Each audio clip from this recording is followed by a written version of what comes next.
Senhoras e senhores, bem-vindos, jovens, ao podcast do Café com Retina, no seu 35º episódio. E hoje vai ser osso, viu? Vai ser filosófico, vai ser relativo, cada um vai pensar de um jeito, mas vai ser um brainstorming aqui, porque eu tô com meu amigo, finalmente, Raimundo Saturnino, que veio aqui falar com a gente sobre felicidade. O tema é felicidade entre o trabalho e o sentido da vida. Então, vamos filosofar sobre essa coisa que é a felicidade, né? O que é felicidade para mim provavelmente não é para Raimundo, que não é para Ricardinho, e isso é a beleza da vida. Nessas nuances que a gente vai hoje trafegar um pouco. E eu tô com ele, Raimundo, médico da UFES, mestre em Ciências de Saúde pela UFES, pós-graduação em Psicologia Positiva pela PUC do Rio Grande do Sul, pós-graduação em Liderança Positiva, Cultura Organizacional, Desenvolvimento Humano também pela PUC do Paraná e certificado em Chief Happiness Officer do Instituto Feliciência e Reconnect. É isso aí? Exatamente. Falei tudo certo? Seja bem-vindo, meu brother. Prazer enorme ter você aqui. Obrigado, Bruno. É um prazer. Esse encontro já foi ensaiado algumas vezes, né? E finalmente saiu. E queria lhe parabenizar, né? Alguém que lida com uma profissão que é tão técnica, né? E que abre espaços para discussões como essa, né? Já no seu 35º episódio, é digno de admiração. Então, eu acompanho o seu trabalho e eu vejo quantos temas variados, de várias perspectivas você traz, e eu acho que enriquece muito ao público. Parabéns. Valeu, meu amigo, obrigado. E você que gosta do nosso conteúdo, ajuda a gente, curte aí, compartilha com mais pessoas possível. Não deixa de deixar seu comentário sobre o que você achou, porque isso é importante para que a gente faça cada vez mais conteúdo de qualidade, que é o que a gente quer ver na internet, né? E fica até o final, porque hoje você vai querer saber se você se sente feliz, se você não está feliz e quais são as ferramentas para você melhorar isso que te cerca e que você eventualmente chame de felicidade. Meu amigo, vamos começar pelo essencial, talvez, aí? O que é felicidade para você? Bom, como você muito bem disse, né? Felicidade é um conceito que tem um olhar muito subjetivo, muito relativo de pessoa para pessoa, mas pelo menos a gente poderia começar dizendo o que não é felicidade, né? Porque aí a gente se aproxima um pouco desse conceito, né? E algumas coisas também já estão muito arraigadas até pela ciência, que estuda esse tema. Então, o sucesso, por si só, a questão da satisfação dos prazeres materiais, né? Simplesmente por si só, isso já está provado que não traz felicidade. Se a gente for pegar a definição da ciência, que mais estuda isso, que é a psicologia positiva, de Martin Selinger, ele vai dizer que é o encontro de emoções positivas, engajamento, sentido, realização ao longo da sua vida. Eu gosto, e você que você gosta também, né? A filosofia também estudou muito, né? Debate até hoje. A felicidade, né? Lá na era pré-socrática, né? Se tinha muito a felicidade, começou muito com a ideia de satisfação do prazer, o hedonismo, né? Sim. A satisfação hedônica das coisas. Mas ela evoluiu para a parte eudaimônica, ou seja, é preciso ter virtudes, que aí principalmente sabedoria, coragem, justiça, para que você encontre sentido nessa satisfação dos prazeres. E resumindo tudo isso, baseado no que eu leio, no que eu estudo, no que eu vejo, eu poderia dizer que é o encontro, é esse pêndulo sempre do prazer e propósito. E é o encontro entre a presença, né, e ter presença com realização, né? Sem realização também você cria um vazio, mas com propósito, com sentido. Então eu poderia resumir assim. Quando eu penso e leio um pouco sobre felicidade, né, e eu gosto, como você disse, eu gosto de ir um pouco para a filosofia, sobretudo para a filosofia estoica, que é uma coisa que eu admiro bastante e que eu fui descobrindo um modus operandi da minha vida que é um pouco estoica, sem eu nem saber o que era estoicismo. Ele tem uma definição interessante sobre felicidade, né? Ele acha que a felicidade independe do meio externo. Sim, sim. Completamente. E é difícil para as pessoas aceitarem isso, porque ele independe da sua casa de praia, ele independe do seu carro, ele independe da pessoa que está do seu lado. Ela precisa vir de dentro de você, né? E é uma coisa que o estoico preza demais, é o respeito próprio, o respeito à fortaleza sobre a sua paz interior. É como se você nascesse com uma semente dentro, que é uma semente que pode germinar, que é tipo um gift, uma dádiva sobre alguma coisa. No meu caso, curar, ser generoso, ajudar pessoas, né? Talvez a minha essência. E aí, se você faz escolhas ao longo da vida alinhadas com essa semente que tem dentro de você, você faz ela florescer, né? E ela floresce tanto que o que te acontece ao redor não é que não vá acontecer o acaso ou a coisa ruim, Claro. mas ajuda você a reagir melhor a essas coisas que você não controla, né? E essa definição eu achei bacana. Você gosta, porque é difícil aceitar que Sim, a sim. felicidade não tem nada a ver com o que te cerca, né? É, É muito difícil você na aceitar teoria isso. é fácil, né, Na falar, teoria é né, fácil. mas viver isso é ainda que só para os elevados, mas é um exercício constante na vida. E essa filosofia estoica, ela serviu de embasamento para muitas coisas de outras ciências. A psicologia mesmo se embebe de muitos conceitos. Quando você vai para a TCC mesmo, tem muito conceito que vem do estoicismo, né? Ou seja, a liberdade verdadeira vem do interior, vem do seu Sim. interior. Eles dizem que é preciso libertar a sua liberdade, mas que venha do seu interior. E tentar ficar meio imune ao que lhe acontece. Isso é o grande, eles chamam de ataraxia, né? Reagir Ou melhor. É, ápatos, né? exatamente. Apatia, né? O estoico chega a ter essa coisa do apático, mas é uma apatia consciente, né? De você evoluir de tal forma que você tem aqueles desafios, aqueles obstáculos na vida, mais como fonte de aprendizado do que, né, de lhe tirar do centro, porque a gente vai estar sempre exposto. Felicidade não é alegria constante, um estado de alegria permanente ou constante. É mesmo o estoico Inclusive, se... a diferença. Tem uma diferença entre alegria e felicidade, né? Sim, Isso é legal sim, de abordar. sim, sim, a gente pode conversar sobre isso. E o estoico, ele diz que eu não posso controlar o mundo, mas eu posso controlar como eu me insiro nele, como eu vivo Exatamente. nele. Perfeito. Então, isso alinha muito com o que a gente pensa de felicidade. Baseado nisso, você acha que a felicidade ela vai estar inteiramente relacionada às suas escolhas? Ou coisas vão acontecendo e você vai construindo essa felicidade, moldando essas escolhas, mesmo quando elas eventualmente dão Não, errado, sim. montando para interpretar elas de uma forma melhor e seguir? O que você acha? Eu acho que é um pêndulo, Bruno, que é causa e consequência. As escolhas vão definir boa parte dos nossos caminhos, da nossa trajetória, mas também, à medida que a gente evolui, se permite mergulhar, por exemplo, no autoconhecimento, no conhecimento dos nossos valores, dos nossos princípios, daquilo que realmente a gente gosta, a gente também vai fazendo escolhas melhores, escolhas alinhadas àquilo que eu quero. A gente vê muito isso no ambiente de trabalho, né? Sim. Então, eu acho que tanto as escolhas determinam boa parte da nossa jornada, boa parte do alinhamento dos nossos propósitos, mas também ela vai evoluindo à medida que a gente amadurece, que a gente se permite, né? Que nem todo mundo amadurece, Sim. se permite crescer na vida, fazer Porque melhores escolhas. eu perguntei isso porque nem sempre a gente tem a oportunidade de fazer. Quer dizer, a gente sempre tem, mas às vezes a vida nos Sim, impõe sim, algumas coisas que estrategicamente você julga mais inteligente moldá-la ao que você vive naquele momento, enquanto você tem um outro sim, projeto sim, sim, caminhando sim, em sim. paralelo, né? E eu acho que talvez seja isso que ele quer dizer com construir, né? Nem sempre vai vir do jeitinho que você Sim. quis, mas você saber reconhecer e sair, saber moldando, né? Isso que você está dizendo se alinha muito à questão laborativa, né? A questão corporativa, né? Você pode não ter o melhor trabalho, né? Mas você pode ter algumas iniciativas, algumas ações que podem melhorar a sua relação com aquilo. Ou chegar a uma madura conclusão de que aquilo não serve para Não é pra você, você. né? Então, Que aquilo não faz sua sementinha não germinar. faz sua sementinha germinar, não faz seu olho brilhar e não lhe motiva, não dá sentido àquela existência naquele momento, aquela relação laboral. Eu me lembro que eu passei por várias situações na minha vida de aprendizado, né?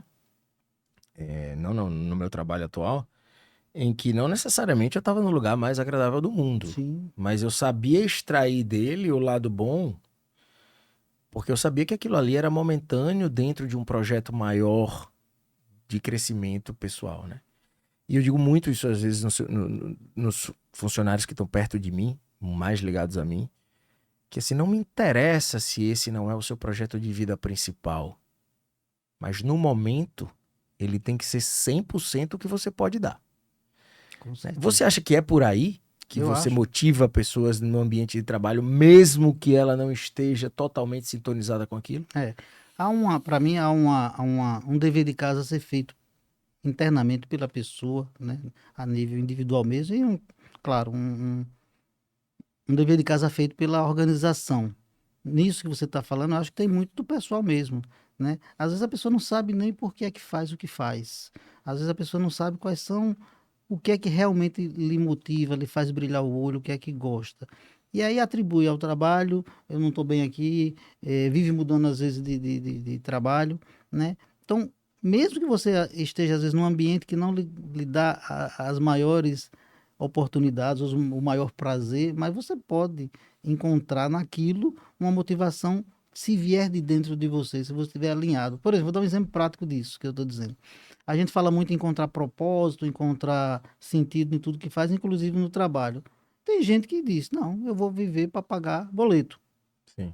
E está tudo bem. Se você tem aquilo como um objetivo claro e que tenha outras coisas que façam sentido na sua vida. Eu pago meu boleto, mas eu tenho um excelente equilíbrio entre a minha vida pessoal e profissional, ou seja, com minha família, com Tô meus tendo paz amigos, assim, eu tá tudo tendo bem? paz, está tudo bem. Então, não há uma fórmula, contanto que você esteja consciente dessa sua escolha. E como você muito bem disse, que isso pode ser até um trampolim para coisas maiores. Você esteja se preparando para mudar se aquilo não tiver lhe satisfazendo. Mas o pior é que na maioria das vezes as pessoas ficam naquele ambiente, ficam sofrendo, não tomam consciência disso, não tomam uma atitude Nem dão o seu melhor, nem tomam a atitude de mudar o exato, de rumo. mudar ou rumo ali mesmo ou rumo para outra, e aí ficam naquele o que a gente chama Kit Kat, né? Tem cerca de 60% por algumas pesquisas mostram que as pessoas estão no presenteísmo. Ali, presente, não estou no absente, não falta ao trabalho, mas não estou Completamente presente no piloto automático. de corpo e alma, exatamente. É. Sua Que é essência. uma coisa absolutamente criticada pelo estoicismo, por exemplo, né? Sim, sim, O sim. estoicismo acha que se você não toma a rédea da sua vida para alinhar suas escolhas com a sua virtude, suas virtudes principais, o seu propósito de vida, né? Sim, Se você não, sim. não alinha isso, você vive uma vida em piloto automático e não pode reclamar dela, Não pode, exatamente. né? O que também é estoico. Se você decidiu assim, entenda que o que vier, veio. Porque você não tomou É questão providência. do pagar boleto com consciência. Com Exatamente. consciência. E eu. Mas Diga. buscar outras coisas que preencham, né? Não pode ser só o pagar boleto e também nas outras áreas da minha vida eu estou ruim. Então, isso é um caminho certo para o adoecimento, para a infelicidade, né? E o curioso é que, assim, muitas vezes, assim, você escuta assim, pô, Bruno, mas é fácil pra você falar, né? Porque você tem dinheiro, porque você já alcançou o que você quer, então. E é justamente o contrário, né? Eu vejo que o estoicismo, ele não tem a ver com o material, não. Tem a ver com ser feliz com o que você tem naquele momento. E fazer o melhor possível com o que você tem naquele momento. Porque a felicidade tem que ser hoje, né? Você pode ter um propósito de vida maior, mais longo, mas ela tem que ser hoje. E não, como eu disse, não depende da casa em Marizias, não depende da BMW na garagem, não depende de uma viagem megalomaníaca, né? Sim, Ela sim, depende sim. do que está dentro de você, dessa sensação de paz e felicidade, né? Você acha assim, assim, a gente está vivendo hoje um momento muito desafiador profissional em Sim. várias áreas e na medicina também, né? Felicidade, estar bem, estar feliz, interfere quando você fala sobre gestão de carreira, ou seja, quando você vai fazer escolhas sobre a sua carreira. Sim, E sim. quais são os termômetros que você tem que ficar ligados para isso? Sim, sim, sim. É, você falou em momento que a gente vive, né? Me reportou algumas questões. Talvez a gente viva na história algumas coisas que são muito únicas desse momento, né? Nunca se falou de tantas coisas e ao mesmo tempo nunca se distanciou dessas mesmas coisas. Por exemplo, felicidade no trabalho. A gente fala muito, tem muito acesso, tem muita gente falando cá para nós aqui num nível muito raso, né? Sem ciência nisso. Saúde mental é outro tema que a gente tem falado muito e nunca estivemos tão adoecidos em saúde mental. Então, as organizações tem se distanciado daquilo que era para ser. Eu digo sempre que as organizações deveriam ser uma plataforma de desenvolvimento humano, e não são, estão cada vez mais distantes. E toda vez que qualquer Quando você fala organizações, você se refere a... a- as corporações como um todo, né? A- Sim, as empresas. empresas, exatamente, né? Porque, no fim, qualquer coisa que me afaste da minha identidade como ser humano, ou da minha essência, ou dos meus valores, vai me causar sofrimento. Quais são os ambientes que a gente tem maior proximidade disso? Nossa família, eu posso ser quem eu sou, posso ser minha essência, posso me identificar nas relações com os bons amigos e no trabalho. Então, toda vez que isso fere os meus valores, né? Você falou estoicismo, você me lembrou disso, né? Que fere os nossos valores, a gente tende a ser infeliz. Então, mas é preciso que nós descobramos quais são esses valores, quais são esses princípios. Então, na gestão da carreira, você perguntou aí diretamente, eu acho que é muito importante o profissional se preparar tecnicamente, se preparar e ao longo dos anos, cada vez mais, hoje, a realidade é que nós vamos ter 2 a 3 formações ou mais, né? Estar pronto para as mudanças é uma das maiores necessidades, mas que ele também, É a era das soft skills que né, chamam, né? Das soft suas outras skills, habilidades, o né? life learning long, né? De estudar sempre, mudar sempre, estar aberto a mudanças, a novos aprendizados. Agora mesmo vem a inteligência artificial que vai atravessar todas e quaisquer profissões. O profissional que sair na frente disso vai estar, vai estar encontrando caminhos para facilitar a sua vida, pelo menos. Então eu digo que a carreira hoje, ela, talvez a palavra que mais seja sinônimo dela é mudança. Então o profissional tem que estar aberto a essas mudanças, mas também guardar um espaço para se entender melhor, para analisar melhor sua vida, suas potencialidades, suas fraquezas, seus valores e suas virtudes, para que aí sim eu começar a unir o técnico e o emocional e de uma forma mais coesa. Não dá para a gente chegar com 50, 60 anos, ou até dá, né? E aí é que eu vou descobrir essas questões, meu Sempre é tempo, mas você propósito. vai economizar muito sofrimento Poxa, se você se poxa, conhecer e antes, não né? precisa, ser como muitos, né? Na vigência de uma depressão, de uma doença, de uma perda, aí é que eu repenso meus valores, começo a dar importância a essas coisas. Não tem jeito, você estava falando aí das questões financeiras mesmo, não é o fato de você estar bem financeiramente que vai lhe garantir felicidade, né? A, a adaptação hedônica mostra isso. Você ganha, compra um carro que é outro melhor, compra uma casa que é outra, que Claro. vai, e aí o organismo hedonicamente vai se adaptando. E aí no fim vem um vazio, que você vai olhar para trás, qual foi o sentido, né? A direção que eu dei à minha vida, qual foi o legado que eu deixei. Isso na nossa crise de 50 está muito presente. Uma prova de que dinheiro não é um fator mega determinante. Claro que você quer dinheiro para as coisas básicas da Claro, sua claro. vida, para saúde, para comer, para não ter que se preocupar que seu filho não Ah, vai estudar, não vai comer. Não tô falando disso, né? Mas uma das defesas de que a felicidade não pode estar no material é porque ela vai sempre esbarrar no desejo. sim, E o homem tá sempre desejando. desejo. Então você tem um celular e alguém te apresenta o 14 e alguém te apresenta o 15. Ou, poxa, então eu tenho que mudar o meu desejo. Agora eu vou atrás do 15. E depois do 16. E depois é um carro, que é outro carro, que é outro carro, que é outra viagem, outro lugar. É, Então isso não acaba nunca, nunca. nunca. Então, se você não vier de dentro de você. Aquilo que preenche. E você me lembrou outro fato de outra pesquisa, né? Eu vi uma pesquisa interessante, comparando nossa era com, por exemplo, os anos 50. As pessoas tinham menos acesso à informação, menos acesso às facilidades da vida, que hoje nós temos, né? E tudo, celular, transporte, a informação mesmo, como a gente diz, uma série de coisas que deveria nos facilitar e nos fazer mais felizes. Mas essa pesquisa mostrando, esse artigo, que as pessoas talvez naquela época fossem mais felizes. E qual era o fator que mudou na nossa era? A comparação. Sim. Ou seja, nós começamos a nos comparar. Você tem um celular X, A gente vive a era do do compartilhamento. comportamento, exatamente. E- E as redes sociais incrementam isso de uma forma absurda. Então, eu estou sempre me comparando, sempre estabelecendo padrões que não são a minha realidade, sempre E aí, às vezes, bate na autoestima, sempre, às vezes, diminui minha autoestima, porque eu não consigo alcançar aquilo que está lá, e Que às aquilo que está vezes lá nem é nem verdade. muitas vezes, A maior parte das vezes não é aquela verdade. história, né, Bruno? A grama do vizinho É é, sempre mais é verde. verde, mas cuidado, ela pode ser artificial. Ou É, seja, você está dizendo que a felicidade instagramável, vamos chamar assim, acaba te dando uma distância, um afastamento da felicidade filosófica de essência, verdadeira. da verdadeira felicidade, com certeza.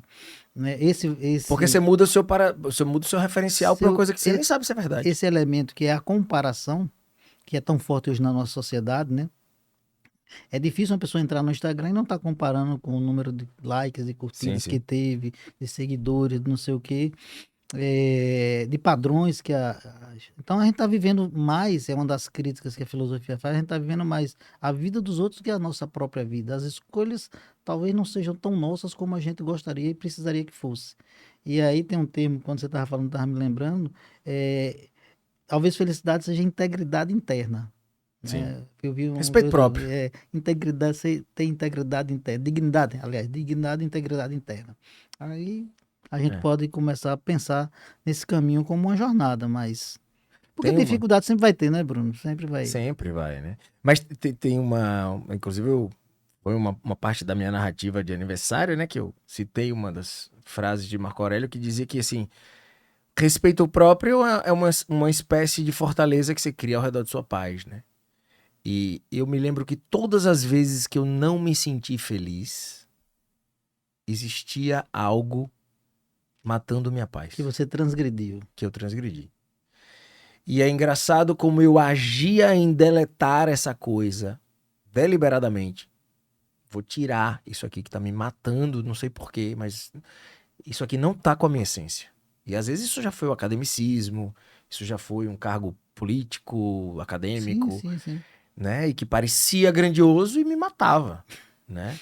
Então, para mostrar quanta paz é importante para a felicidade, Pronto, eu né? acho Para isso, essa sensação. eu acho fundamental, rapaz. Eu digo, às vezes, quando eu estou falando e não encontro um sinônimo ou um termo que não caiba bem ali felicidade, até porque junto a ela, atrelado a ela, vem às vezes até um olhar meio pejorativo. Aí eu falo em paz, falo em bem-estar, né? A paz é algo que alinha muito com tudo isso que você está dizendo, mas com esse conceito de encontrar algo que você possa verdadeiramente ser você, para aí sim trilhar um bom caminho para a felicidade. E por que eu acho tão importante que você fala disso no trabalho? Porque as mulheres, não sei, tem o lance da maternidade, que é muito forte nelas, mas nós homens temos uma obsessão pelo trabalho, Sim, pela coisa do provedor, e não tô falando de. A gente até estava discutindo sobre isso, não é só sobre o provedor financeiro, não. É o protetor, né? Ou seja, eu preciso me sentir protegendo, realizando, e você fica muito tempo ligado ao seu trabalho. E aí eu vi uma frase de Cortella que dizia o seguinte, que felicidade no trabalho não pode ser um luxo, ela é simplesmente saúde mental. saúde mental. Porque você passa um tempo do cacete trabalhando. Então imagina um lugar que para você Em é torno de insalubre, 90 mil horas da nossa vida. 90 mil Para horas. as profissões normais, né? Já imaginou você ser infeliz 90 mil horas da sua 90 vida? mil. Sendo que você dorme as outras 90 mil, ou seja, né, você só foi feliz um terço. E olha lá. É uma das coisas que as novas gerações não querem ser felizes só depois das 18 horas. Eu vi essa charge e achei interessante. Bom, tem uma caracterização do ambiente que você percebe que está favorecendo sua felicidade ou seus valores? Tem alguma coisa que você percebe que aquele lugar ali não está te matando, digamos assim? Pronto. Você está falando na relação ao trabalho, né? Sim. Está provado que algumas necessidades ou algumas características dos ambientes mais saudáveis, digamos assim, são essenciais no encaminhamento das pessoas para um lugar que eu digo de maior bem-estar. Primeiro, engajamento. A pessoa tem que se sentir engajada naquilo que faz, entender que aquilo importa, tem algum impacto na vida dela e de outras pessoas. Segundo, reconhecimento. né? Está provado que as pessoas que são mais reconhecidas, e é algo que a gente faz pouco no dia a dia. É uma coisa tão simples, né? Mas Reconhecer pessoas reconhecer, que estão né, ao com nosso redor. você, e aqui, às vezes uma coisa simples. Eu vi uma pesquisa, né, comparando, dizendo que os garçons, acho que foi na França, que quando iam atender as pessoas e repetiam o pedido que aqueles clientes faziam, ganhava mais gorjeta do que com garçons que não faziam essa repetição, né? Sim. Era só uma forma de reconhecimento por algo simples que ele fez. Então, reconhecer é outra coisa importante. Autonomia, né? Ambientes que favoreçam a autonomia das pessoas. Hoje, o comando e controle, o microgerenciamento, não cabe mais nas organizações, como outrora se viu para a Revolução Industrial, porque era eu mando e obedece quem tem juízo. Hoje, Sim. né, as pessoas precisam de uma certa autonomia, especialmente as novas gerações. Você tem que se sentir confiável o suficiente para tomar a Exatamente, decisão, né? para você ter o senso de pertencimento, eu pertenço Sim. a isso aqui, né? Possibilidade de crescimento é outro grande valor que as organizações podem e devem investir na sua trilha. Por quê? Né? As pessoas muitas vezes têm um convite de outra organização para sair dali, mas quando ela percebe que ali ela tem uma perspectiva de crescer, de se desenvolver, como eu disse, aquela empresa é uma plataforma de desenvolvimento humano, é Sim. muito mais fácil, é muito mais difícil eu sair, muito mais fácil eu ficar. Então, reconhecimento, feedback, outra coisa importantíssima, Bruno, um ambiente que ofereça segurança, não falado hoje, né, segurança psicológica, ou seja, onde eu possa exercer minha essência em minhas vulnerabilidades. Eu posso dizer que não sei, eu posso dizer que eu não consigo, eu posso dizer que eu estou com medo, e aquilo Sem ser, sofrer um bullying, um assédio né, moral. isso, e aquilo ser absolvido de uma forma construtiva pela empresa. Isso já começa do líder, né? Que os líderes não têm esse Sim. preparo, né? O cara vira líder, ele acha que virou o Deus, que ele tem que saber tudo, tem que responder tudo, e nem sempre ele pode. Mas poucas são as organizações, primeiro, que preparam os líderes para assumir esse grande desafio que é hoje liderar. E segundo, que dê espaço para ele exercer sua vulnerabilidade. Não existe ambiente de trabalho em que as pessoas não possam ser eles mesmos e exercer sua essência saudável, né? E a vulnerabilidade é uma das mais variáveis mais importantes de você poder exercer. Demonstrar isso. Uma E, coisa que você. Ah, e isso, cada vez mais a gente fugiu disso, né? Ninguém poderia dizer, né? Porque se eu disser, eu sou demitido, lá né? atrás, Deus me livre dizer que eu não sei, né? É isso aqui, Prefiro não sei. fazer Que eu errado tenho, do que assumir que eu não esqueça. sei. Imagina isso na nossa área. Um erro, É. um erro médico, um erro de uma enfermeira, uma coisa que vai para. Ao invés. É por isso que na nossa área da saúde não evoluiu tanto no aprendizado dos erros. Porque os erros são, na maioria das vezes, encobertos. Diferente, por exemplo, da aviação, que tudo é monitorizado, você aprende, faz os seus brainstorms com aquele erro e evolui tanto a ponto dos acidentes serem proporcionalmente muito menores do que na área da saúde. Tem uma coisa que você falou que eu acho que foi a primeira de todas, que eu acho que é fundamental para você motivar quem trabalha com você, e que eu acho que todo mundo devia todos os dias estar ligado nisso, que é a intencionalidade. É você falou em outras palavras, você falou que você precisa convencer as pessoas que estão junto de você da importância do seu propósito Sim, para você contaminar aquelas pessoas e você se sentir ajudando junto, né? Então, intencionalidade, ou seja, é você saber que você está, no meu caso, por exemplo, atendendo com o Dr. Bruno, que salvar o olho do paciente começa no acolhimento de quem recebe ele, na empatia de entender que aquilo é uma urgência, sim, de tentar sim. facilitar a vida do Sim, paciente, de tentar autorizar de uma forma rápida o procedimento dele e que vai ser recebido num centro cirúrgico com carinho, com acolhimento e que vai ser colocado na sala por um cara que é especial, que tá ali junto, que tá ali acolhendo. Quando você convence seu grupo disso, e cada um percebe que o que ele faz importa. exatamente, o cara tem Aí, uma motivação que vai lá pra cima. aí, e é esse, Bruno, talvez um dos maiores desafios eh, das organizações e, por tabela, dos líderes, né? Como eu disse, a capacidade das organizações se reinventarem está diretamente ligada à sua capacidade de produzir e preparar bons líderes. Porque se eu não consigo alcançar todo mundo numa organização, mas se eu pelo menos tenho multiplicadores, que são as lideranças, eu posso catalisar isso. O grande problema é que a maioria das lideranças não estão preparadas para esse papel, né? Na melhor das hipóteses, são gestores. Eu aprendo técnico, eu aprendo indicadores, eu aprendo variáveis, planejamento estratégico, que é Todas as variáveis técnicas. técnicas, mas eu esqueço de tocar o humano. Isso que você disse mesmo. Fala muito de processo, fala, mas fala muito do humano, né? E até quando você faz um processo, o cara que vai apertar o botão para que aquele processo deflagre, se ele tiver mais ou menos desmotivado, mais ou menos chateado, mais ou menos triste, com problemas, aquilo vai interferir muito nas suas ações, mesmo com um processo bem estabelecido. Então, entender que não existe dois seres humanos, um que é profissional e outro que é o ser humano que vem de casa com problemas, e fazer essa interconexão, entender isso é o grande desafio, acho que, das lideranças e das organizações no presente. Perfeito. Sua vida como gestor te ajudou nesse entendimento? Sim, Bruno. Eu talvez, né, eu tenho 32 anos de profissão, boa parte dele na assistência, ainda faço assistência, e metade dele, mais ou menos 15, em alguma forma de gestão, né? E talvez aqui o mais esse foi no hospital universitário. E talvez nos primeiros. Que é um ambiente bem difícil, adverso. Exato. Tem um serviço público é desafiador. Sempre desafiador. E talvez eu tenha sido, olhando hoje, com a experiência, com né, os estudos, os cursos, as pós-graduações, olhando hoje, talvez eu tenha sido muito mais gestor. E talvez só de uns tempos para cá mais líder. E entendido melhor a função do líder.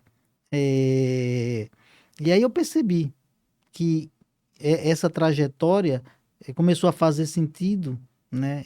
Depois de um susto que eu tive, que foi a minha crise de burnout, começou a fazer Fala um sentido. pouquinho disso também, depois.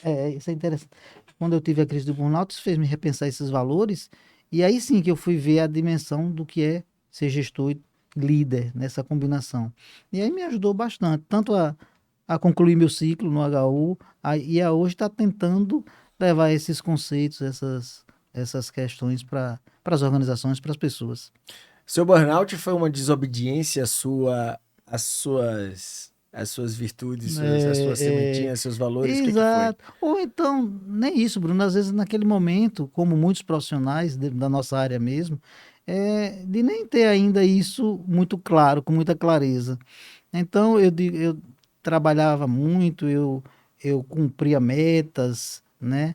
Mas eu sentia pouco, né? Sim. Existia uma desconexão, e aí só depois eu fui perceber um vazio existencial que levou a essa condição, né? E até admitir isso também é um grande desafio. Sim, Você sim. lembrar, você achar que está com um burnout, né? Beirando até a depressão, e às vezes o quadro é uma passagem para isso, ou às vezes confunde. Mas poder falar sobre vulnerabilidade é uma prova de elevação espiritual, né, meu amigo? Não Poxa, é? a primeira coisa é você contar pro seu chefe. Você fica, primeiro para se admitir, né? Eu tinha uma angústia, um aperto no coração, taquicardia, aquela sensação de impotência, de falta de utilidade. É Uma uma irritabilidade absurda. irritabilidade.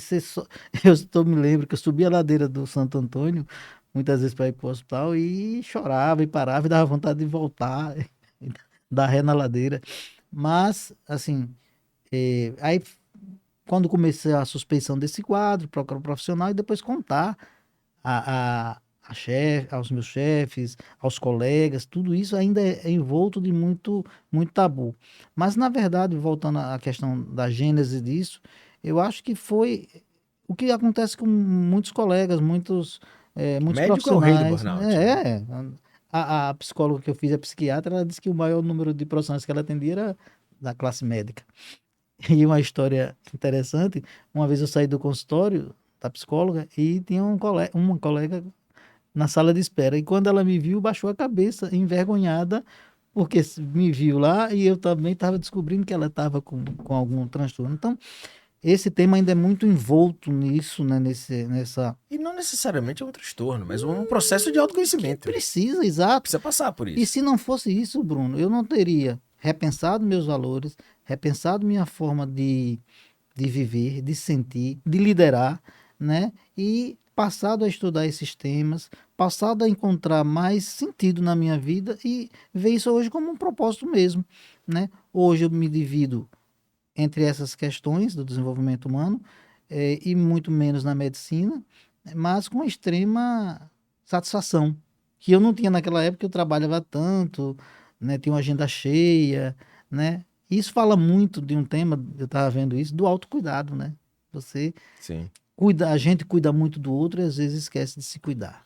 Agora, vamos voltar um pouquinho no assunto a gente tocou e eu quero explorar um pouquinho mais, né?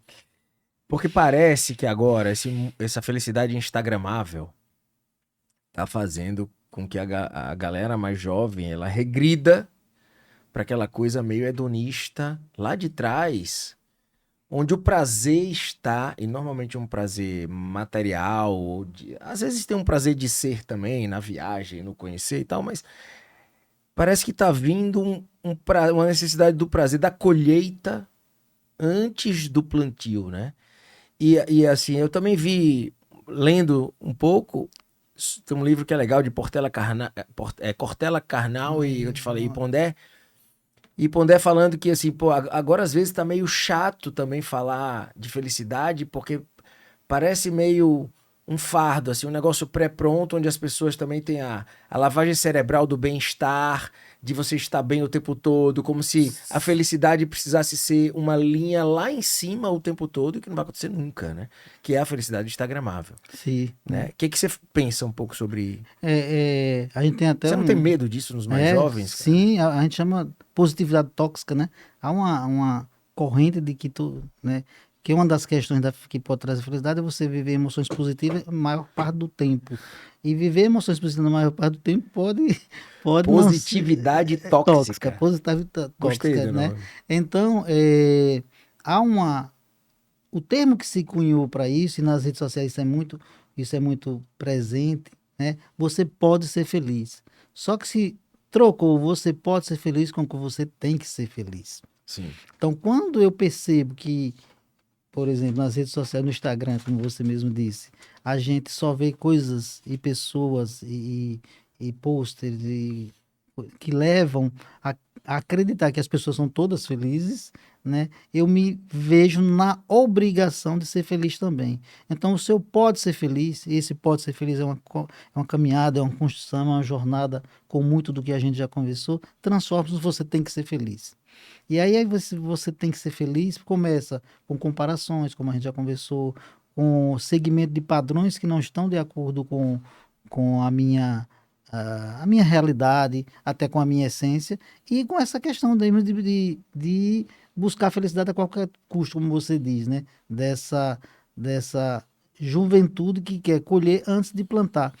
E não tem jeito, não tem jeito. Eu acho que essa é até uma das grandes, quando eu estava estudando para a gente discutir isso, né, uma das grandes missões nossas, enquanto mentores, pessoas profissionais mais antigos, mostrar a essas gerações que é preciso construir, é preciso Plantar. plantar para colher, né? Sem essa coisa E sem essa imediata, né? coisa, porque não tem mágica, né? Não tem Não. mágica, porque se não é dinheiro, se não é sucesso pura e simplesmente que leva à felicidade, existe um amálgama aí que tem que dar liga, que é propósito, que é sentido, que é significado. Senão você vai E, esperar que seja no final, no pote, no final do arco-íris e não vai sim, achar sim, nunca, sim, não vai bem chegar lembrado, nunca. Bruno. Uma coisa que eu vi também, você lembrou agora, né? Toda vez que a gente coloca a nossa felicidade embasada em coisas muito futuras, né?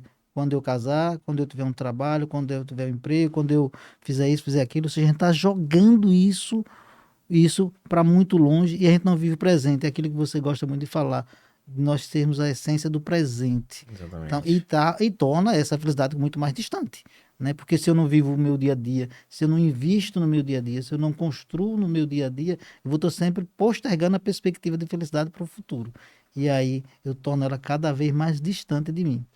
Eu me lembro que, às vezes, eu fazendo minha autoanálise, né, ao longo da minha vida, e às vezes eu me perguntava assim, por que que eu não me arrependia de quase nada?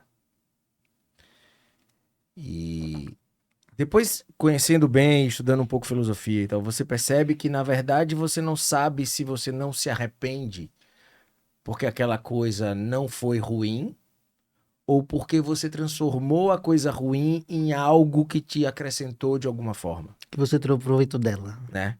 Como diria Marco Aurélio, se aparece um obstáculo no caminho, transforme o obstáculo no próprio caminho, né? Você acha que pessoas felizes se arrependem pouco? Agora você fez uma pergunta muito boa. Eu acho, eu não poderia afirmar isso com exatão, mas pessoas felizes, e aí já tem alguns, são mais resilientes, né? São mais assertivas e fazem escolhas melhores.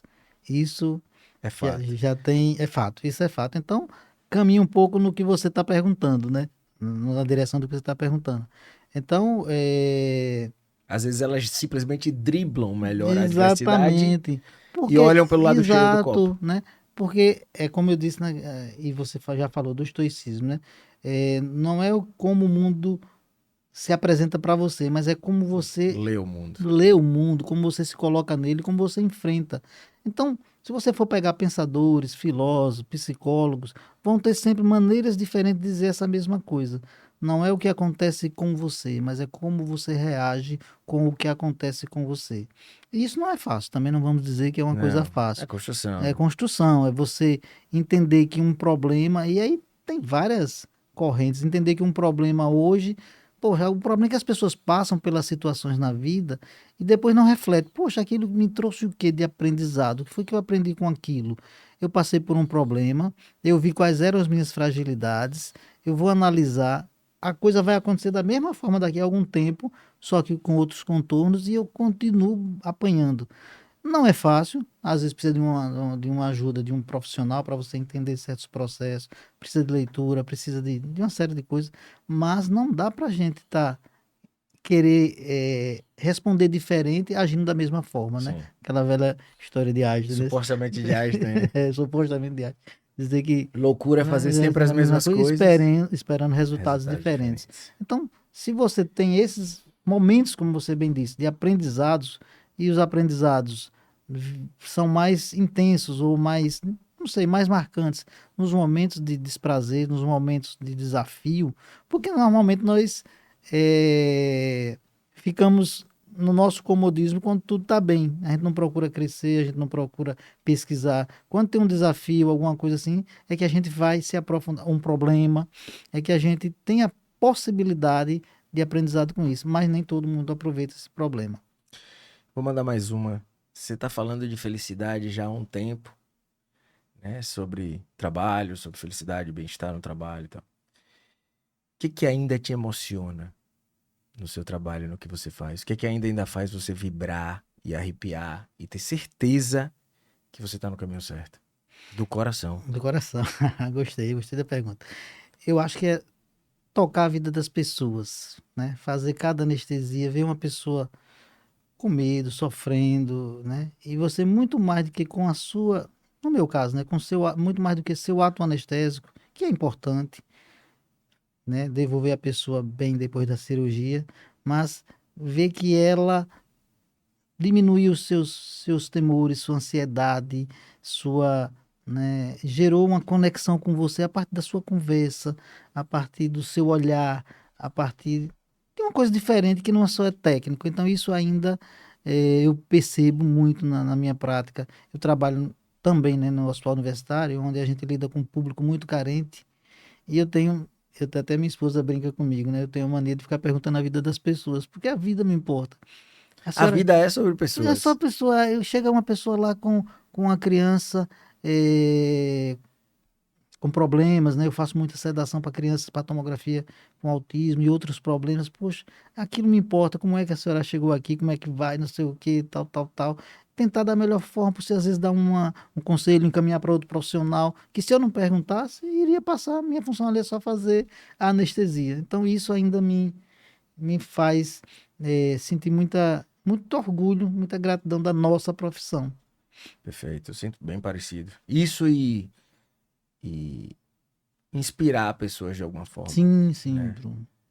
Eu falo muito disso, né? De minha vida, de como eu ajo, como eu acordo, o que eu faço. E todas as vezes que alguém diz assim, ô, doutor Bruno, entra no meu consultório e a gente tá conversando e ela, grata por uma cirurgia, mas ela vira pra mim e faz, doutor, depois que o senhor disse que era para fazer atividade física, eu Olha. perdi peso. Olha. E agora eu não preciso mais fazer tantas aplicações. Eu controlei melhor o meu A edema, eu perdi pressão. peso. O diabetes controlou melhor, controla. Então, às vezes as pessoas, pô, você é xarope, você vai mandando fotinha de internet e dizendo, e aí, já pagou hoje? Pô, parece chato, mas se você empolgar 1, 2, 3 e modificar um pouquinho a certeza. vida dele, já é massa demais. No meu caso, Bruno, que eu lido com residentes, né? Então, eles chegam às vezes, porque o meu contato hoje é menor, porque eu fico mais na parte de exames, mas eles chegam às vezes tal, e com muito saber técnico, muito preocupado com o técnico. Aí eu faço algumas pessoas, você já conversou com o paciente isso, tal, tal, tal. Eles tomam aquele. Então, inspirar também esses jovens a ter um pouquinho de um olhar mais humano para a nossa arte que é tão técnica, eu acho também que é outra coisa que me motiva muito. Eu disse hoje, numa palestra recente, que a maior parte da insatisfação dos pacientes que chegam de outros médicos, para mim, Sim. não é técnica. Não é técnica, exato. Eles simplesmente, em 5 minutos, eles viram para mim e dizem, doutor, só precisava essa explicação. Para eu não ter a raiva que eu cheguei tendo do determinado colega. Então você explica, você até atenua a raiva do outro, que ele tava de um outro profissional equivocadamente, porque tecnicamente a coisa tá bem feita, Tá certo, né? por simples falta de comunicação, né? Isso aí, Bruno, ratifica tudo que nós conversamos até agora, né? É uma forma de confirmar, né, que para além das questões técnicas, a gente está falando de profissão, de felicidade, e isso com certeza quando você ouve, lhe causa um bem-estar Sim. pessoal, emocional, uma coisa positiva. E você tem a sensação de que está no caminho certo, em parar 5, 10 minutos a mais e fazer essas explicações.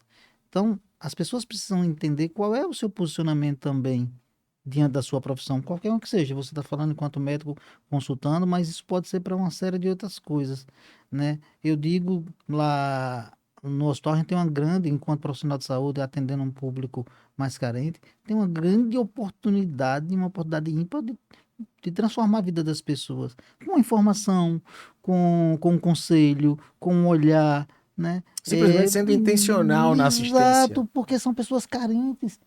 Carentes não só de cuidado técnico assistencial, mas carentes de uma série de coisas, e até de informação. Quando eu vejo uma pessoa lá saindo sem uma informação, às vezes eu pego a pessoa, levo no setor, não sei o quê, porque eu acho que é nosso papel também, enquanto profissional e enquanto ser humano, né? Bom, a prosa tá boa, mas o tempo tá esgotando. Eu queria de você uma última mensagem, né? Então, se você curtiu nosso podcast de hoje, não esquece de curtir aqui o coraçãozinho, deixa sininho, deixa comentário, fala alguma coisa, se você gostou ou não, porque isso pra gente é importante, e compartilha com quem pode estar interessado em felicidade, ou naquele cara que tá, de repente, você tá sentindo estressado ou meio em burnout, pede pra ele ouvir um pouco sobre isso aqui, que vai mudar, pode mudar a vida dele. Uma última mensagem, né, que você deixaria, um conselho para as pessoas que querem entender felicidade no trabalho, qual seria? Ou felicidade de uma forma geral, fique à vontade. Eu acho que é, primeiro, se ouvir mais, né? Se você me perguntasse, as organizações, eu diria escutar mais as pessoas, suas expectativas, suas necessidades, mas para cada um de nós, eu digo que é primeiro se escutar melhor, Saber quem você é. saber quem você é, ter um espaço de ficar com você mesmo, e começar a descobrir quais são, né, os seus pontos frágeis, os pontos que precisam ser trabalhados, seus potenciais. Por exemplo, descobrir quais são os seus potenciais, quais são as suas, a gente fala na psicologia positiva, suas forças de caráter, aquilo que mais está presente em você, pode lhe alinhar melhor, não só com as questões laborais, mas com as questões pessoais também. Então, investir no autoconhecimento para que eu possa me posicionar melhor na vida, tanto do ponto de vista, como eu disse, profissional como pessoal, ou seja, eu sei quais são os valores, quais são os meus princípios, o que é que eu não abro mão, tanto no nível pessoal como profissional, como dizer não. Diz que nossa felicidade é diretamente proporcional ao número de nãos que a gente dá na vida e não ao número de sim. Quanto mais você se respeita, mais você diz não. Dando, né, a dignidade interna. Então eu acho que isso pode aproximar de um caminho que lhe leve à paz.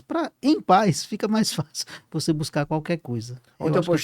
postei segredos de uma vida próspera. Trabalhe, reze, beba água, faça exercício. Diga não e de vez em quando se faça de doido. Esse é o segredo Por de aí. uma vida próspera que é por aí. Meu amigo, esse foi o 35º episódio do nosso Café com Retina. Parabéns. Agradeço de coração sua vinda aqui, extremamente enriquecedora, papo reto, papo profundo. Felicidade pra mim não é pra você, que não é pra quem tá nos assistindo. Isso é que é a beleza da vida, como eu disse no começo. Então, busque a sua, meu amigo, porque ninguém vai buscar por você. Raimundinho, muito obrigado. Legal. Eu que Até a agradeço. próxima. Eu que agradeço o espaço. Estamos Valeu. sempre às ordens. Tchau, tchau. Grande abraço. Parabéns.